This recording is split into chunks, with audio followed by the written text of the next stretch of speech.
இந்தியாவிலே 3 முறை தடை செய்யப்பட்ட இயக்கம் அது. இளைஞர்களுக்கு மூளை செலவு செய்து தீவிரவாதத்தை கற்றுத்தருகிறார்கள் என்று சொல்லி 3 முறை இந்திய நாட்டிலே தடை செய்யப்பட்ட ஒரு இயக்கம். இப்படி தடை செய்யப்பட்ட இயக்கத்தை பற்றி கொடியேற்றி விட்டு பாராட்டி பேசக்கூடிய காட்சிகளை பார்க்கிறோம். என்ன பேச வேண்டும் என்ன பேசக்கூடாது என்று கூட தெரியாம நாட்டுடைய பிரதமர் இன்றைக்கு இருக்கிறார் என்பதை இந்தியாவுக்கு ஒரு பெரிய அவமானமாக இருக்கு. சுதந்திர போராட்ட அந்த தியாகிகளை பற்றி பேச வேண்டிய அந்த மேடையில் போராட்டத்திற்கும் சுதந்திரத்திற்கும் எல்லளவும் சம்பந்தம் இல்லாத RSS அமைப்பை பற்றி புகழ்ந்து பேசுகிறார் என்று சொன்னால் நாட்டு மக்கள் இதை கூர்ந்து கவனித்துக் கொண்டிருக்கிறாங்க. ஒரு பக்கம் ராகுல் காந்தி திருட்டு ஓட்டுல தான் நீங்க ஜெயிச்சு உட்கார்ந்துட்டு இருக்கீங்க அப்படின்னு சொல்லி சொல்றார். அதே நேரத்தில் பிரதமர் என்ன பண்றார்? அது உண்மைதான் என்று நிரூபிக்கக்கூடிய அளவிற்கு இவர் தேசப்பற்றே இல்லாத ஒரு பேச்சுக்களை RSS புகழ்ந்து பேசக்கூடியதை பார்க்கிறோம்.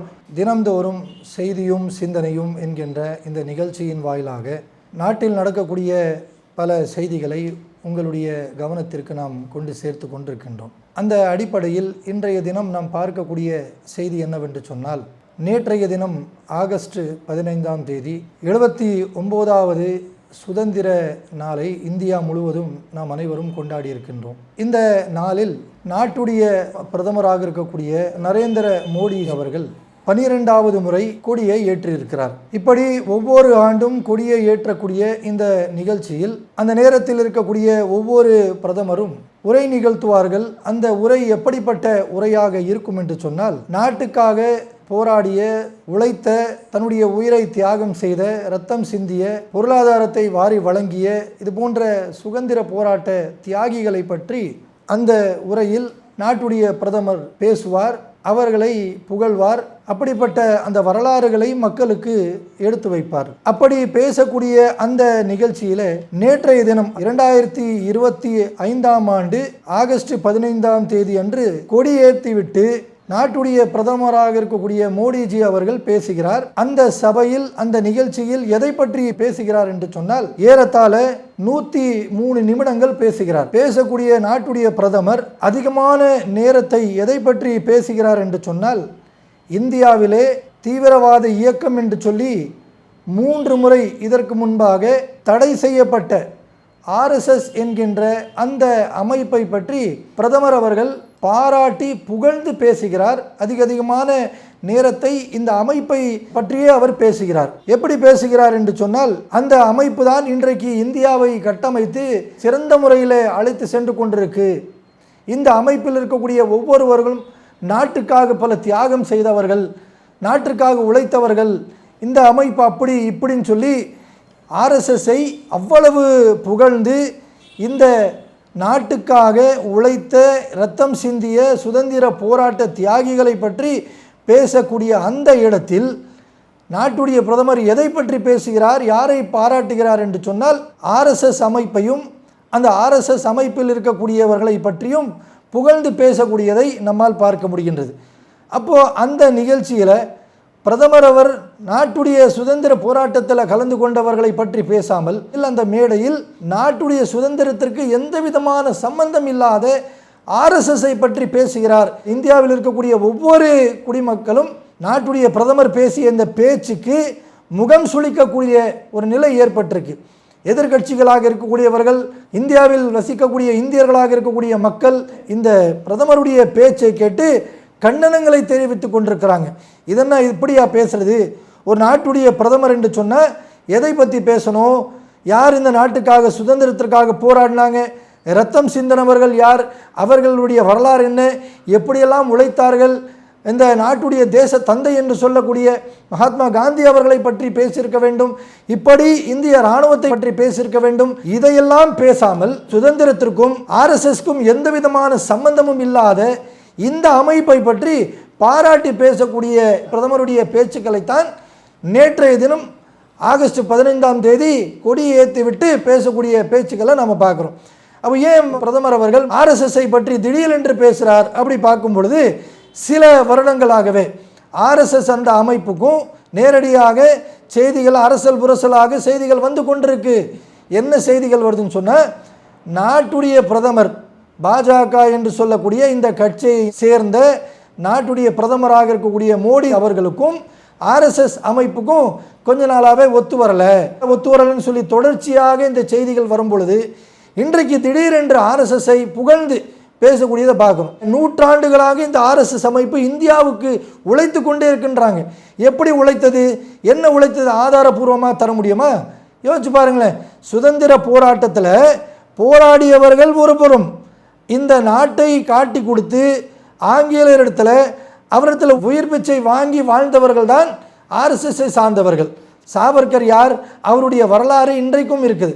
ஆங்கிலேயருக்கு அடிமைத்தனம் சொன்னார்களோ அந்த அடிமைத்தனத்தை செய்துவிட்டு ஆங்கிலேயர் எதை செய்ய சொன்னார்களோ அதையெல்லாம் செய்து நாட்டை காட்டி கொடுத்து வாழ்ந்தவர் தான் சாவர்கர். இந்த சாவர்கரை பற்றி, ஆர்எஸ்எஸ்ஸை பற்றி இப்படிப்பட்ட ஒரு மேடையில் நின்று நாட்டுடைய பிரதமராக இருக்கக்கூடியவர் அவர் பாராட்டி பேசுகிறார் என்று சொன்னால் இந்த நாடை இன்றைக்கு தலைகுனியக்கூடிய ஒரு நிலை ஏற்பட்டிருக்கு. சரி, எதற்காக இவர் பேசுகிறார் என்று பார்த்தா ஆர்எஸ்எஸ் உடைய ஒரு அஜெண்டா இருக்குங்க. என்ன அஜெண்டான்னு சொன்னால், ஆர்எஸ்எஸ் நேரடியாக அரசியலில் வரமாட்டாங்க. ஆனால் அரசியல் முழுமையாக அவர்கள் தான் கடைபிடிப்பார்கள். அரசியலாக தான் அவர் பயன்படுவாங்க. அப்படிப்பட்ட இந்த அமைப்பு என்ன பண்ணுவாங்கன்னு சொன்னால், நேரடியாக அரசியல் களத்தில் இருப்பதற்காக பாஜக என்கின்ற ஒரு கட்சியை உருவாக்கி அந்த பாஜகவை சேர்ந்தவர் தான் நம்முடைய நாட்டுடைய பிரதமர்.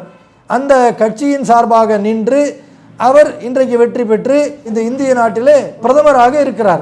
அப்படி பிரதமராக இருக்கக்கூடிய இவர் ஆர்எஸ்எஸ் உடைய ஒவ்வொரு செயல்முறைகளையும் இவர் முழுமையாக கடைபிடிக்கணும். அப்படி கடைபிடிக்க வேண்டிய இவருக்கு ஏன் இன்றைக்கு ஆர்எஸ்எஸ் பற்றி பேச வேண்டிய ஒரு நிலை ஏற்பட்டது என்று நாம் பார்க்கும் பொழுது இதுவும் ஒரு காரணமாக இருக்கலாம் என்கின்ற சிந்தனை நமக்கு வருது. ஆர்எஸ்எஸ் எப்படி வச்சிருக்கிறாங்கன்னு சொன்னால், ஒருத்தர் பதவி காலத்தில் இருக்கிறார் என்று சொன்னால் 75 வயது வரைக்கும் தான் இருக்கணும். 75 வயது ஆகிவிட்டது என்று சொன்னால் அவர் தன்னுடைய பதவியை ராஜினாமா பண்ணிவிட்டு அவர் சாதாரண உறுப்பினராக மாறிவிட வேண்டும்.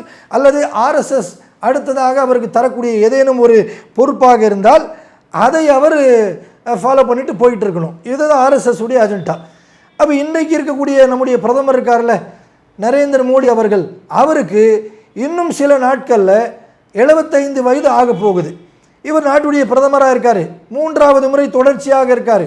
இப்போ தொடர்ச்சியாக 3வது முறை ஆட்சியில் இருக்கக்கூடியவர், பிரதமராக இருக்கக்கூடிய இவர் 75 வயது ஆகிவிட்டது என்று சொன்னால் ஆர்எஸ்எஸ் சொல்லக்கூடிய அடிப்படையில், அவர்களுடைய அந்த அஜெண்டாவின் அடிப்படையில் இவர் என்ன பண்ணணும், தன்னுடைய பொறுப்பை ராஜினாமா பண்ணி போகணும்.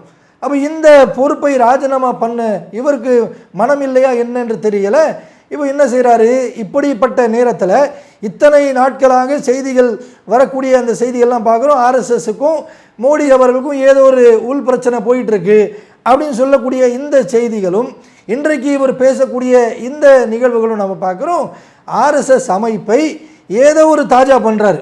நமக்கு நல்லா தெரியுது, இவருடைய பதவியை தக்க வைப்பதற்காக 75 வயது ஆனாலும் இவர் பிரதமர் பதவியிலிருந்து இறங்கக்கூடாது என்பதற்காக ஆர்எஸ்எஸ் என்ன பண்ணுறாரு, இவர் நல்ல பாராட்டி புகழ்ந்து பேசக்கூடியதை பார்க்குறோம். நீங்கள் உங்களுடைய பதவியை பாதுகாத்து கொள்வதற்காக, ஆட்சியில் அமர்வதற்காக, பிரதமராக நீங்கள் நீடிப்பதற்காக இந்த நாட்டுடைய சுதந்திர போராட்ட தியாகிகளை பற்றி பேசாமல் நீங்கள் அவமானப்படுத்துவீர்களா, அவர்களை கேவலப்படுத்துவீர்களா? இந்த கேள்வி இருக்கா இல்லையா? யோசிச்சு பாருங்க. இத்தனை ஆண்டுகளாக 12 ஆண்டுகளாக இவர் என்ன பண்ணுறாரு, கொடி ஏற்றிக்கிட்டே இருக்காரு. கொடி ஏற்றக்கூடிய நேரத்தில் பல கண்டனங்களை தெரிவித்தோம். என்ன கண்டனங்களை? பலருடைய வரலாற்றை இவர் எடுத்து பேச மாட்டேன்றாரு. முஸ்லீம்கள் இந்த நாட்டுக்கு எவ்வளவு தியாகம் செய்தார்கள், தன்னுடைய சதவீதத்தை விட அதிகமாக முஸ்லீம்கள் இந்த நாட்டுக்காக பொருளாதாரம், உடல் ரீதியான தியாகம், உயிர் தியாகம், கல்வி புறக்கணித்தது, இத்தனை தியாகங்கள் செய்திருக்கிறார். எந்த ஒரு தியாகத்தை பற்றியும், எந்த ஒரு போராட்டத்தில் கலந்து கொண்ட தியாகியை பற்றியும் முஸ்லீம்களுடைய பெயரை எடுத்துக்கொள்ளவே இல்லை. அப்படி இருக்கக்கூடிய சூழலில் இன்றைக்கு தமிழில் ஒரு பழமொழி சொல்வார்களே, ஆட்டை கடித்து மாட்டை கடித்து கடைசியில் மனுஷனையே கடிச்சான்னு சொல்லி, இன்னைக்கு இஸ்லாமியர்களை புறக்கணித்து புறக்கணித்து புறக்கணித்து நேற்றைய தினம் 2025 ஆகஸ்ட் குடியேற்ற தினக்கூடிய அந்த தேதியில் முஸ்லீம்களில் பற்றிய பேசாத இவர் இன்றைக்கு இந்த நாட்டுக்காக யாரெல்லாம் போராடினார்களோ, தன்னுடைய உயிர் தியாகம் செய்தார்களோ அத்துணை சுதந்திர போராட்டத்தை தியாகியை பற்றி எதுவுமே பேசாமல், சுதந்திர போராட்டத்திற்கு ஒரு அணு அளவும் எந்த ஒரு உழைப்பும் தராத ஆர்எஸ்எஸ்ஸை தூக்கி பேசக்கூடிய மேடையாக இன்றைக்கு நாட்டுடைய பிரதமர் இப்படி பேசக்கூடியதை பார்க்குறோம். நாட்டில் எவ்வளோ பிரச்சனை போயிட்டுருக்கு. இன்றைக்கு எதிர்க்கட்சி தலைவர், நீங்கள் ஓட்டுகளை திருடுதான் நீங்கள் ஜெயிச்சிங்க, திருடுதான் நீங்கள் பதவியில் உட்கார்ந்துருக்கீங்க, ஒவ்வொரு மாநிலத்திலும் லட்சோப லட்ச ஓட்டுகளை நீங்கள் திருட்டு ஓட்டு நீங்கள் சம்பாரிச்சிருக்கீங்க, இப்படியெல்லாம் சொல்லி உங்கள் மீது குற்றச்சாட்டு வைக்கிறாங்களே, அதற்கெல்லாம் ஒரு பதில் சொல்லாமல் நாட்டில் எத்தனையோ பிரச்சனைகள் இருக்குது, சுதந்திர கொடியேற்றி விட்டு இன்றைய தினம் மக்களுக்கு ஒரு நற்செய்தி சொல்லணும், இருக்கக்கூடிய பிரச்சனைகள்லாம் நாம் எப்படி தீர்க்க போகிறோம் இப்படி சொல்லியிருக்கலாம். இதையும் சொல்லாமல் ஆர்எஸ்எஸ்ஐ பற்றி முழுமையாக புகழ்ந்து பேசக்கூடிய பிரதமராக இவர் மாறிவிட்டார் என்று சொன்னால், இப்போ நாட்டுடைய மக்களுக்கு இது முகம் சுளிக்கக்கூடிய செய்தியாக இருக்குமா இல்லையா? இவர் ஆர்எஸ்எஸ்லிருந்து பயிற்சி பெற்று வந்த ஒரு பிரதமராக இருக்கலாம், ஆனால் பிரதமராக மாறிய பிறகு, இந்த நாட்டை ஆளக்கூடியவராக நீங்கள் மாறிய பிறகு, இந்த நாட்டில் இருக்கக்கூடிய எல்லா மக்களையும் சரிசமமாக பார்க்கணும்.